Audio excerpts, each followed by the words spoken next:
sur RMC avec Jonathan Macardy, avec François Manardo. On est ensemble jusqu'à 23h, ça y est, on est sur BFM Sport également.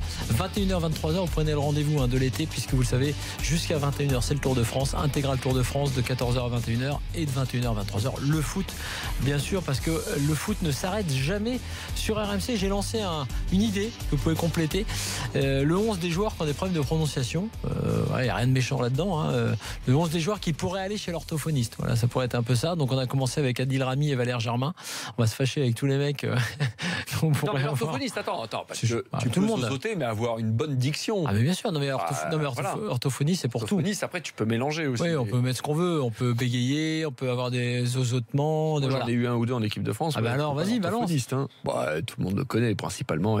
Ah non mais peut-être tu parles d'autre chose. Non mais je parle pas de Franck Ribéry, du français, de la pratique du français. Je parle de défaut de prononciation.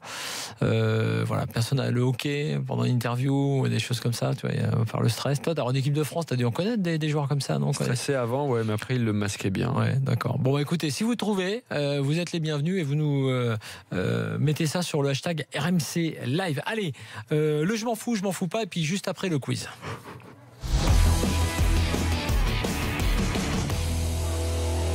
Alors, je ne sais pas si vous avez suivi ça, mais on a demandé à Andy Murray, c'est le magazine L'Équipe qui a demandé quel était son joueur préféré de foot, meilleur footballeur de l'histoire selon lui.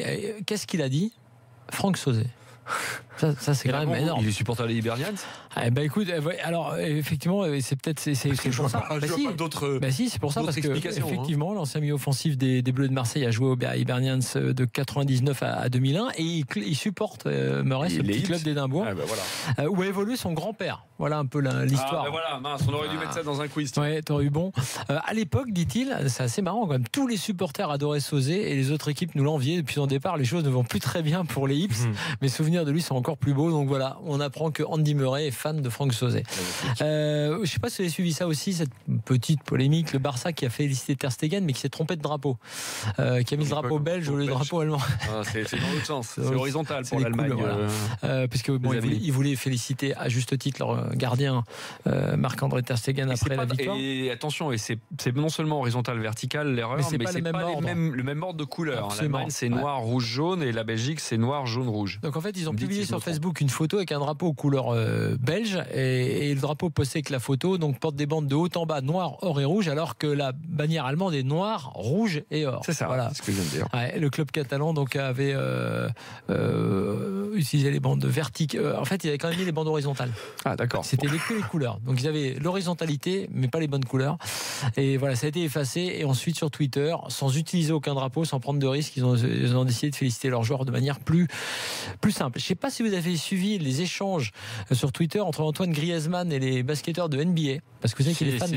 En fait, il est fan de NBA, Antoine Griezmann, et supporter de Boston, les Celtics. Et il se trouve qu'il y a un joueur qui est très demandé, qui joue avec Rudy Gobert, qui s'appelle Gordon Hayward, que je connais pas parce que je ne connais pas bien la NBA, mais apparemment qui est un très bon joueur. Et Griezmann a publié un message se réjouissant d'une éventuelle arrivée de ce joueur-là aux Celtics à Boston, alors que l'ailier américain est toujours dans son club des Utah Jazz de Salt Lake. Toi des Celtics? Moi je me souviens juste d'un truc, c'est Kelt, mais oui, mais ce Boston. Je me souviens juste de Larry Bird. Larry Bird. Oui, pour moi, c'est un joueur mythique des Celtics. Donc, attention, il fait son message et la réponse cinglante de Rudy Gobert, qui est donc actuel coéquipier de Hayward et qui lui a dit en gros que reste dans ton sport, toi. Donc quand même, à Griezmann. Ouais, mais bon, reste dans ton. Parce qu'il avait dû le voir faire une pub. Ouais, reste dans ton du rasage.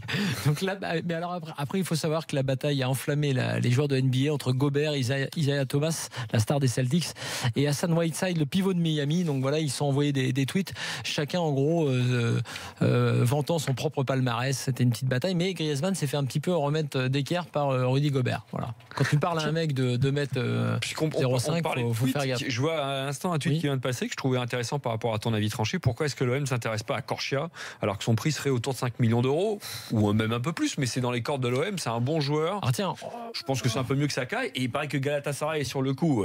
Corchia, il a tout intérêt à rester en France. Est-ce qu'il y a un joueur de Ligue 1 sur lequel un club turc n'est pas, en fait? C'est un peu la question, parce que j'ai l'impression qu'ils sont sur tous les joueurs de Ligue 1. On parlera d'ailleurs dans l'after aussi, dans la semaine, des joueurs du loft de Lille, parce qu'il y a beaucoup de bons joueurs. Sliti, Niama, Palmieri, qui était dans l'intégral de sport tout à l'heure également en direct sur RMC. C'est intéressant parce que Bielsa les a mis entre guillemets à l'écart.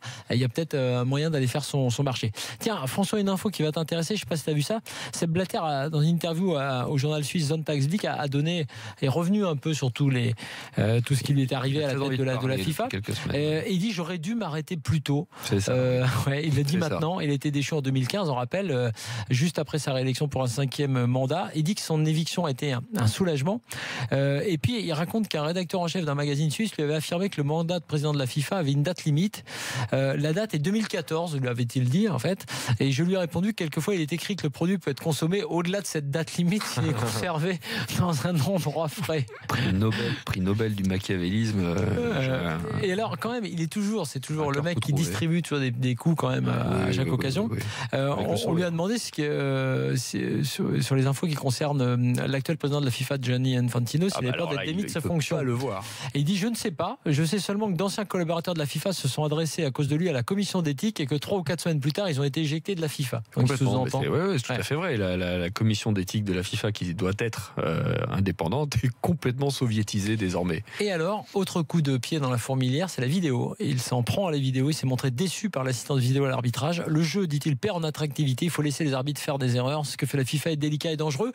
Seb Blatter, bienvenue dans l'after. Il peut venir parler de la vidéo. Ce serait une recrue de choix. Hein. Ouais. Donc, tu en penses quoi de Blatter et de ses révélations? Quoi? Non, c'est pas des. Là, non, mais ça fait quelques jours comme ça. Il donne des interviews à droite à gauche avec les Allemands, les Suisses, bientôt les Français. Il veut régler quelques comptes, mais toujours à sa façon. C'est-à-dire, il passe un peu la pommade et puis derrière, bim, il met un grand coup. La Juventus de Turin, pour terminer, dans ce genre, je m'en fous pas, débarque en Serie A féminine parce qu'il n'y avait pas de club féminin. Le champion d'Italie a racheté le club de Cuneo pour en faire sa section féminine. Donc voilà, il faut savoir que les grands clubs bons, City, le Bayern, en France, on sait, Lyon et le PSG.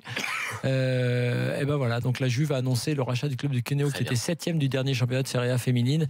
Le club Bianco-Rosso sera désormais Bianconero. C'est bien, les machos s'y mettent au foot féminin. Quand je dis machos, je parle pour les Italiens dont je fais partie. Donc, voilà, et l'autre grand nom du foot transalpin qui a remporté le titre en 2007, c'est la Fiorentina dans le foot féminin. Oui, il y a la sœur de Manolo Gabbiadini qui est la star de l'équipe. De la Fiorentina de l'équipe de la Fiorentina. Fiorentina, très bien. Et ben voilà. C'est Bernard Deschi, c'est la Fiorentina qui joue. Oui, non, parce que je me suis remémoré, je suis retrouvé sur une vidéo où il fait une fameuse Panenka, je passe dans la saison. Voilà. Allez, c'est l'heure du quiz. Et comme on a parlé de Monaco, on va faire un quiz spécial Monaco. Attention les portables, on ferme, messieurs, on ne triche pas, on les retourne. Corentin est avec nous. Salut Corentin. Salut à tous. C'est notre Corentin, supporter de Caen. Exactement. Et c'est Salut Corentin. Tu choisis Jonathan ou François? François Manardo. Très bien, Corentin avec François. Julien, supporter du PSG. Salut Julien. Bonsoir à tous. Eh ben, tu seras donc avec Jonathan McCarthy. Parfait. Voilà pour les équipes. Et je vous rappelle qu'il y a un t-shirt de l'after à gagner. C'est bon ça. Au programme. Vous êtes prêts? Quel joueur a joué le plus de matchs en compétition officielle avec Monaco? Subasic. Et t'arrives François Manardo. 754 matchs entre 75 et 94. Je suis un peu surpris par ce chiffre. Puisque j'étais resté assez c'est le recordman, mais le chiffre, moi, il me surprend aussi un petit peu. Ouais. Peu importe, on vérifiera. Ça a été vérifié par notre en tout cas, c'est Ettori. 1-0 pour François et Corentin. Attention. Je dois terminer ma question, si c'est de la rapidité, on est oui, mais je dois terminer la question quand même. Oui. Okay. Je termine juste la question, après vous pouvez y aller. je vous le dis parce que comme ça, je n'entends pas. Quel entraîneur a le record de matchs dirigé avec Monaco? Puel. Non. Wenger. Oui. Ah putain. Arsène Wenger a dirigé 349 matchs entre 87 et 94. 2-0 pour Corentin et François. Attention les gars, réveillez-vous. Julien, Jonathan, les JJ. Quel joueur? Allez, vas-y toi aussi. Alors tiens, comme je regarde, il peut y avoir plusieurs points sur cette question de distribuer. Quels joueurs monégasques au pluriel donc ont terminé meilleur passeur de Ligue 1 dans l'histoire de la Ligue 1? Roten, oui. Chifo, Julien, Roten, de toute façon, c'était Jonathan. Chifo. 2-1. Non. Joly. Non. Lemar. Non. Moutinho. Non. Pas sûr. Endoram. Silva. Non. T'as dit quoi, Julien? Julien? Endoram? Ouais. Non. C'est Rames. plus récent. Luis Oui, Enrique. oui, Corentin, Rames, t'as dit non? Oui, Rames, c'est moi. Rames Rodriguez, 12 passes décisives Il y en a Bien encore, joué, là, non Corentin. en 2013-2014. Il y en a C'est encore des un. questions? Non, Ah, des passeurs, non, deux. Non, bizarrement, oui, c'est vrai qu'il n'y a que 2 fois qu'un Monégasque a terminé meilleur passeur. 18 passes décisives, 2002-2003 pour Jérôme Roten. C'est énorme. 18. Ouais. 12 Alors là, Jérôme, si Il y tu avait le nous écoutes record, pas, jusqu'à félicitations. Ouais. Marvin Martin. Si tu nous écoutes pas, sinon ta melonite va augmenter, mais. Alors, 12 passes décisives pour Rames Rodriguez. On en est à 3-1 pour Corentin et Allez, François Julien. face à Julien et Jonathan. Un seul Français a terminé meilleur buteur de Ligue 1 avec l'AS Monaco. Trezeguet. Non. Qui Henry. est-ce? Henry. Non. Julie. Non. Moi, j'ai trouvé parce qu'on m'a fait tester le quiz avant l'émission. Attention, ils vont regarder sur Internet après. Ah Allez, non, quatre- j'ai pas Internet là, je peux pas. Il y a pas- C'est vrai que quand on n'a pas Internet, hein, Seul quand joueur. ça n'a Non, pas mais été en plus, installé. j'habite au Mans, donc tu t'es raté. Ah, au quand Mans, j'habite c'est pareil. Il y a des rillettes, mais il n'y a pas Internet. Allez, 93-94, je suis sympa. Hein. Je vous donne la saison. Turkef. Oui, Ah putain. Yuri. bien joué Il François. est trop fort, vous êtes trop fort là-dessus. Ah mais c'est pas fini, c'est Ouais. pas fini, j'en ai encore assez. Hein. Donc 4-1 Vas-y, pour vas-y, une François remontada. et Corentin. Il y a une remontada possible. J'ai une question, la question qui vient, je l'ai trouvée, mais elle est très compliquée. Là, Elle est dure, tu veux dire. Elle est dure. Elle est dure.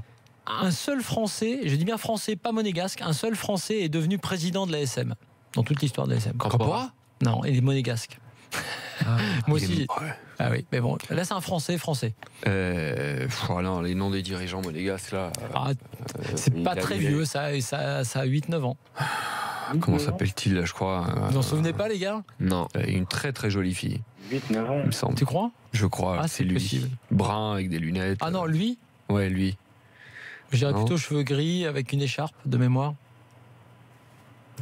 Je crois. Non, mais l'écharpe, je sais plus. Hein, mais non, pas Campora. Bon, vous n'avez pas le Vas-y, trouvé? dis, c'était. Jérôme de Bontin. Oh purée. Moi, je l'ai eu. Hein. Mais bon, alors attention. C'est vrai qu'il a été président. C'est bon, ça- Court, hein, la présidence. 4-1 toujours. Hein. Allez. Qui est le meilleur buteur de l'histoire de l'ASM? Mon joueur préféré.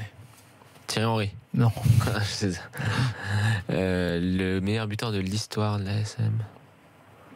Alors là, les gars, quand même. Il y en a eu beaucoup des. Alors, c'est pas facile à trouver pour vous, mais c'est le deuxième prénom de mon fils, hein, tellement c'est mon joueur préféré. Je sais pas, Georges Weah, non. Georges. Non, C'est vrai que ça aurait été dur. C'est Clint. Non, Non plus. Meilleur buteur de l'histoire, c'est plus ancien, entre guillemets. C'est enfin. plus ancien. Les gars, là. Donis. Hein? Non. On dit quoi? Donis? Non, il joue à Non, Nice. non. Onis, Delionis. Delio Onis, absolument. C'est lui. Oui, c'est lui. Delionis. 223 buts avec Monaco. là, là. Nice, merde. Je suis le niçois et je gagne peut-être. Attends, un 5-1, quiz mais monégasque. attention, meilleur buteur de Monaco sur une Ligue des Champions, sur une saison de Ligue des Champions. Ah, Morientes. Perchaud. Non, Morientes, Corentin, Morientes. ah là, cette fois, c'est gagné, je crois. Allez, Pour la- allez. 5-1, c'est Bravo, Corentin qui a Corentin. gagné. Allez, pour le plaisir. C'est minable là. Pour le Allez, on plaisir. joue pour le plaisir. Pour le plaisir. Vas-y, vas-y. Ouais. Date du dernier titre de champion de France avant celui de 2000. cette année. 2000, 2000, ouais. François. Avec Ouh là Ali, là, là, avec Ali, 6-1. avec Ali, on peut On s'est pris une pas rose, se là. tromper. Date du dernier titre tout court de Monaco avant celui de cette année.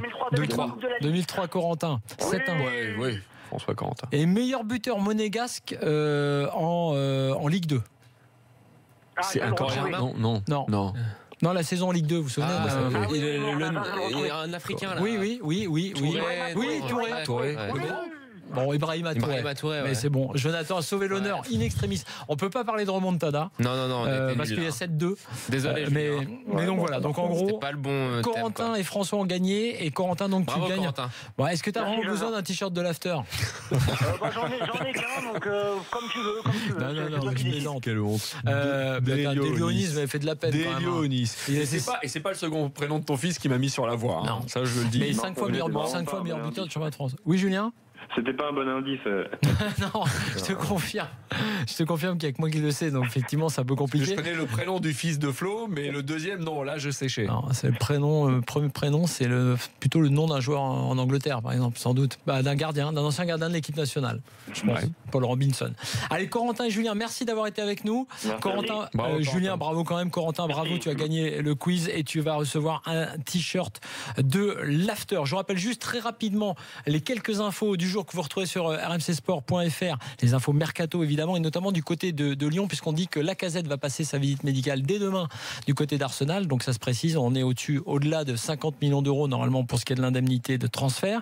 Et puis Monaco, puisqu'on en parlait à l'instant, a officialisé sa 6e recrue après Tillmans, Benaglio, Meite, Gaspard et Mboula.